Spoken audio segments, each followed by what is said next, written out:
When you live in one place for 40 years, the walls learn your habits. They know when the kettle boils, where the sun lands at 9 in the morning, and which stair creaks when you carry in the groceries. Helen Carter liked that her house knew her. She liked knowing where everything lived. Teaspoons in the blue jam jar, spare keys behind the cookbook, the good napkins folded in the third drawer. The house was not fancy. It was faithful. Neighbors waved when she watered the roses. The kookaburras laughed during breakfast. Judy from next door always timed her bin run to say, "Morning, love. How's your hip?" It was a small life, but it was hers. Her daughter Melissa had moved back for a little while, carrying a suitcase and a bright, practiced smile. "Just regrouping, Mum." New start. Helen believed in new starts. She put fresh sheets on the bed and said, "You're home." What Helen didn't know, what she couldn't imagine, was that Melissa had come home with a plan. It began on a Thursday when sunlight came through the curtains in polite rectangles. Melissa stood at the kitchen table with a folder under her arm as if it were a tray of muffins. "Mum, can we talk finance for a second?" she asked lightly. "I've been looking at your mortgage. You're still on that old rate. There's a refinance deal with better repayments and cash out for maintenance. Gutters, maybe the fence? You deserve that." Helen blinked, flattered and a bit relieved. She hated paperwork. She loved when her daughter used words like "we." "Do we have to go into a bank?" Helen asked, already worried about parking and low desks. "Not anymore. Digital now. I'll handle the forms and you just sign. We'll shave a few hundred a month. Might even cover the gardener." Melissa smiled like a good daughter would. She laid out crisp pages, logos, watermarks, paragraphs that looked properly boring. There were arrows in a yellow highlighter. "Here and here, Mum. Just confirming I'm helping you as your representative. It's still your house. I'm just the admin." Helen signed. She didn't read the paragraphs. She trusted the person holding the pen. The same afternoon, Melissa's phone vibrated with a series of tidy emails. Subject: Contract of Sale, Carter Residence. From Langridge and Vale Conveyancing. Message: Dear Ms. Carter, congratulations on a smooth exchange. Settlement booked for the 28th. Please review vendor funds schedule attached. Vendor A word with sharp edges that didn't belong in Helen's kitchen. Melissa had done more than refinance. She'd listed the house quietly through a contact who specialized in expedited sales. A private buyer, no signboard, a price just below market for speed. She'd initialed documents using a printed, enduring power of attorney that Helen had signed in the yellow highlight haze. She had also, very carefully, changed Helen's postal address for property notices to a new P.O. box in Melissa's name. On her banking app, the balance arrived and sat there like a secret. Enough to pay off the credit cards, the car loan, the spiraling afterpay nonsense. Enough to breathe, to buy herself new beginnings. If she didn't look directly at what it cost. "I'll fix it before Mum ever knows," she told her reflection. "I'll put it back, I swear." This is a bridge, just a bridge. But bridges are built to go over something dangerous. Sometimes they collapse while you're still crossing. The trail was thorough and, in its way, elegant. Melissa called Helen's bank pretending to be her. She'd sat in the car outside the house where the signal was strong. Date of birth? Mother's maiden name? Your first pet? She'd known them all. She set up call forwarding from Helen's landline to her mobile for convenience. She opened a new email account, helen.marjorie.carter.consents@ and forwarded any official mail there. She told the conveyancer via email, "Mum worries about scams. Please send all documents to me first, and I'll print anything she needs." She paid for a mobile justice of the peace to witness a statutory declaration that she misrepresented as refinance consent. The JP didn't know the difference. The signatures looked tidy. The boxes were ticked. None of this felt like theft at the time. It felt like competence with a stomachache. Helen, meanwhile, baked scones for the Thursday group and told Judy that Melissa had sorted a better deal. Judy clapped. "Isn't it wonderful when the kids take charge?" Helen smiled, proud of something she hadn't done. 2 weeks later, at 10 in the morning, a man stood on Helen's front step holding a folder and a hopeful expression. He was neat without being fussy, the kind of man who stacked his receipts in a drawer and kept a torch in the glove box. "Mrs. Carter?" he asked. "Yes, dear?" "I'm Robert Bennett. I don't want to be rude popping in, but my wife and we've bought this house. We just wanted to say hello before we start bringing painters through. Only small things." Helen laughed kindly. No, I'm Mrs. Carter and I live here." Then she saw the folder, her name, the title, the stamp that said Registered Transfer of Land, and next to her name, another, Vendor Representative, Melissa Carter. That name on paper looked like someone else had borrowed it. "Is this a prank?" Helen asked. "My daughter said refinance." "The house is mine. It's been mine since before that camphor laurel was a stick." "I'm terribly sorry," Mr. Bennett said, truly distressed. "We settled last Friday. I have the keys from the agent for the back laundry door. We were told you'd be here for a few weeks under license while you sorted moving. I assumed you knew." Helen felt the house tilt. The kitchen chair in the hall, the curve in the corridor. All of it shifted sideways. Melissa returned at dusk with takeout and a story already forming. She saw the papers on the table and went still. "What did you do?" Helen asked, not loudly, but with a kind of stillness that makes people lower their eyes. "Mom, listen, this is temporary. I had to solve something urgent, and this was the quickest way to free up funds. You're not losing anything. We'll buy it back. I'll move money back the second." "You sold my house," Helen said, like describing a car driving into the ocean. "How could you sell something that isn't yours?" "I'm your attorney, Mum. You signed. It's legal. The day we did those forms, you told me refinance. You said gutters. You never said sell. You never said stranger Helen pressed the page flat with her palm. You knew I would never agree to this if I understood." Melissa's face tightened. "I had no choice. I was drowning. This is the only way I could get ahead of the interest, and—" "You could drown in my arms before you take my roof," Helen said, and both of them heard the crack in her voice. "Give me your phone," she added. "Mum, your phone."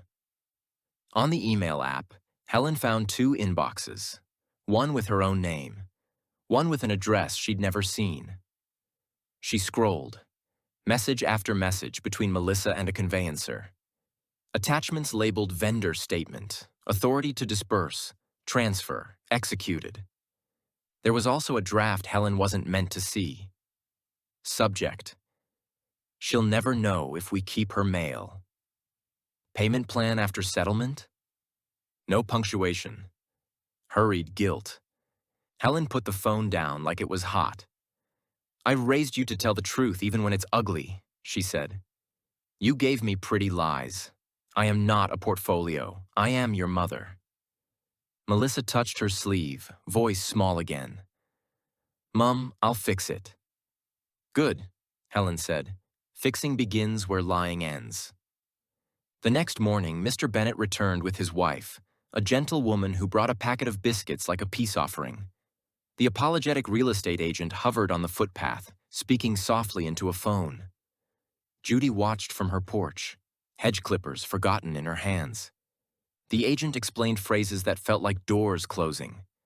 Settlement complete. Title transferred. Vacant possession date.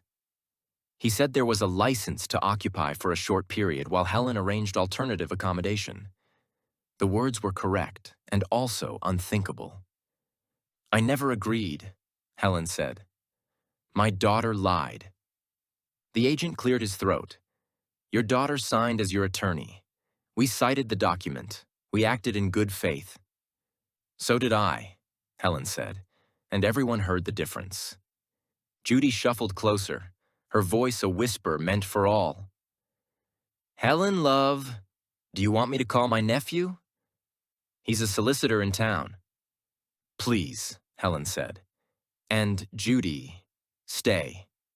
I'd like a witness." Melissa tried to untangle the net she'd spun. She emailed the conveyancer. Urgent, reverse disbursement? She rang the buyer's solicitor. "My mom wants to renegotiate. Human compassion?" She spoke to her bank, to nobody, to everybody. The replies were quiet forms of no. A sale is a sale. The disbursements had fed the mouths of a dozen debts already. It was astonishing how quickly the money had lost its shape. Helen sat with a notebook and wrote down names, times, and phrases. She found the call forwarding setting on the landline and turned it off. She rang the title's office and asked what proof was required to challenge a transfer. The clerk spoke kindly and mentioned fraud, undue influence, elder abuse. Each phrase landed like a bruise. Then Helen logged into her email through the web rather than the app. She didn't know you could see a recent activity page that listed every time someone else had accessed it, and from where. She printed that page. She printed the message titled, "She'll never know." She printed the bank's change of address confirmation that Melissa had quietly approved. She wrote one more thing in her notebook. People who lie forget that paper remembers.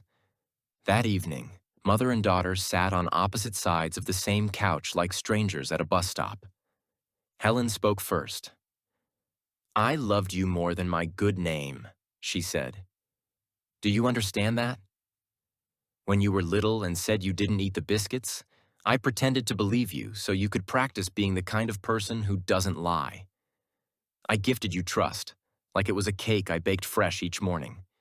You didn't just eat the cake, you sold the oven." Melissa closed her eyes. "Please stop. I know I've ruined it." "You haven't ruined me," Helen said. "You've ruined your own reflection." Melissa's phone buzzed. She didn't look at it. "Tomorrow," Helen said quietly, "a detective will come. I've given them the emails, the bank logs, the call recordings I didn't know my phone kept automatically. The neighbor will stand with me when I sign the statement. I love you, but love is not a rug you pull over a crime." Melissa stared at her mother like she was learning a language too late. "You called the police on me?" Helen's answer was plain. "I called the police for me." The police car's tires made that soft grit sound against the curb that every street knows. The neighbors appeared as if a bell had rung. A man with a dog, a kid on a scooter that stopped mid-scoot, Judy with her hand on her chest. "Melissa Carter?" the detective asked at the gate. "I'm Detective Reynolds. We need to talk to you about the transfer of 14 Kybra Street." He was not cruel. He was a surgeon in a world that needed stitches. Melissa tried something like charm, then like tears, then nothing at all. The detective was patient. He listed the emails, the forged consents, the misuse of an enduring power. He said phrases like dishonestly obtain financial advantage and deception and abuse of position of trust. He mentioned maximum penalties without raising his voice. Helen stood a step behind, neither triumphant nor broken. Judy took her arm with a small squeeze, the exact size of human comfort. As the detective turned Melissa gently toward the car, the buyer, Mr. Bennett, lifted a hand. "Mrs. Carter," he said across the footpath, "we'll store your boxes in our garage if you need time." It's not your fault." The street exhaled. For a second, everyone belonged to each other. A week later, Helen returned with 2 friends and a lawyer to pack what a life will fit into boxes. The house had new paint swatches taped to the walls and the faint smell of a different brand of cleaning spray. It was still hers in one sense. Hers in the way a melody is yours even when someone else is humming it. At the front door, Helen tried her old key out of habit. It didn't fit. Helen turned the key in her palm, a small crescent of brass and memory. "It's all right," she told herself, and left the key on the hall table for Mr. Bennett with a thank you note. Judy waited outside by the gate with a thermos. Where to now, love? Laura's spare room for a bit, Helen said. Then we'll see. You're not alone, Judy said. I know, Helen replied. I forgot for a moment. And then I remembered. On her last afternoon in the house, Helen found a box of old school reports and Father's Day drawings that said, Best Mum in letters big as fences. She sat on the floor and let the history of crayon and glue dry around her heart. Then she did something she had not done in a long time. She wrote a letter she didn't intend to send. She wrote to the little girl who once asked for plats before school, who lost a tooth on the back step, who cried when the dog died and crawled into Helen's lap like grief could be folded. She wrote to that child and to the woman that child became, and to the person who chose a shortcut through another person's home. She wrote, I love you. Love is true. Truth is love. One day, if you come home carrying truth, I will open my arms, even if the house we stand in is not mine. Then she placed the letter in an envelope, wrote Melissa on the front, and tucked it into a book she knew her daughter had once loved, the one about a brave girl who made one bad choice, and then a better one. People told Helen she was brave. She didn't feel brave. She felt accurate. She got used to new curtains, a different view, a shorter walk to Judy's place for tea. She learned that trust is not a switch you flick on again. It's a road you build with gravel and patience, and you walk it without bare feet. The legal case moved the way legal things move, slowly, then all at once. Her lawyer used phrases like restitution and compensation order. The news used the word fraud. The neighbors used the word shame too easily. Helen tried not to use any word that turned her daughter into only the worst thing she'd done. When people asked if she regretted calling the police, she said, I regret that it was necessary. I don't regret telling the truth. When they asked if she forgave her daughter, she said, I am practicing. Mr. Bennett and his wife invited Helen to tea 3 months later. The camphor laurel had been trimmed. The laundry door had a new handle that didn't stick. The color of the hallway was lighter. It was, undeniably, their home. And yet, when Helen stepped over the threshold, the house shifted the way an old dog thumps its tail. Some part of the house remembered her footsteps and adjusted itself. She smiled at that. How the past can be hospitable if you let it. On the dining table was a small parcel. Inside lay the brass crescent of her old key, now mounted in a simple frame with a label beneath it. A good house loved well. Helen laughed softly, the good kind of crying in her eyes. You didn't have to, she said. We wanted to, Mr. Bennett answered. We thought, some things should stay. On an ordinary morning in a different kitchen, Helen poured tea and watched sunlight find a new wall to love. The phone rang. It was Melissa's lawyer. A plea had been entered. There would be a restitution plan. There would be consequences. There might be an apology. Helen set the cup down and listened. When the call ended, she stood by the window and looked out at the world that had not stopped being beautiful, inconveniently, stubbornly. Some betrayals end with doors slamming. Hers ended with a door that didn't fit her key. And yet she had learned a thing worth keeping. A person can lose their house and keep their home if they carry it forward, brick by brick, truth by truth, hand by steady hand.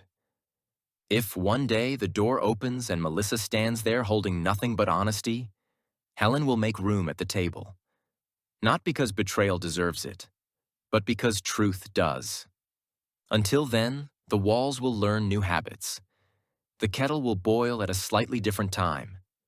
And somewhere in a drawer, a framed key will remind a street that a good name is worth more than any price, and a house is only as safe as the truth spoken inside it. People still walk their dogs past the house. Judy still trims the hedge too short. Kids still race scooters, arguing about nothing. If you listen, you can hear where the story lives now. Not in whispers, not in pointing hands, but in the quiet practice of ordinary kindness. The buyer who stored boxes, the neighbor who stood as witness, the mother who told the truth, the daughter who has time now to decide who she wants to be next. The house belongs to someone else. The story belongs to everyone who hears it and chooses the truth when it costs them. And if you ever knock on that door, you might notice a small frame in the hallway, a brass crescent under glass, a reminder, a good house loved well, and a good name kept.